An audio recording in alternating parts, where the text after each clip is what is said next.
నమస్కారం జగనన్న. నీ పాలనలో మేము మా కుటుంబం చల్లగా ఉండాము. అమ్మఒడి వస్తుంది, డోక్రాలో రుణం మాకు ఆసరాలకు వస్తుంది.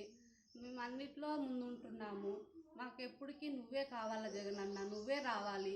మా కుటుంబం ఇంత చల్లగా ఉందంటే ఈ ప్రభుత్వం మాకు చేసినట్టు పోయినసారి ప్రభుత్వం మాకు ఏమీ చేయలేదు. ఈ ప్రభుత్వం ఉన్నట్టు ఏ ప్రభుత్వం ఏమీ చేయడం లేదు. నువ్వే కావాలా, నువ్వే రావాలా జగనన్న. నువ్వు ఉంటే ఎప్పటికైనా మా కుటుంబం చల్లగా ఉంటుందని కోరుకుంటున్నాం జగనన్న. నువ్వే రావాలా జగనన్న మాకు. జై జగన్. ఈ పాలన ఎలా ఉంది? ముందు పాలన ఎలా ఉంది? ముందు పాలన మాకేమీ చేయలేదు. ఈ పాలనలో అన్నీ జరుగుతున్నాయి. ఇంటికే వచ్చి మాకు ఖాతాలలో మా అమ్మకే అమ్మఒడి పడుతుంది. ఇంట్లో యజమాని ఉన్నా కూడా అమ్మకే అమ్మఒడి పడుతుంది. మా బిడ్డలు వచ్చి బాగా చదువుకుంటున్నారు. బాగా ప్రయోజనం అవ్వాలని కోరుకుంటున్నాము. ఎప్పటికీ నువ్వే ఉండాలి జగనన్న. ఈ పాలనలో నువ్వే కావాలి, నువ్వే రావాలి. జై జగన్.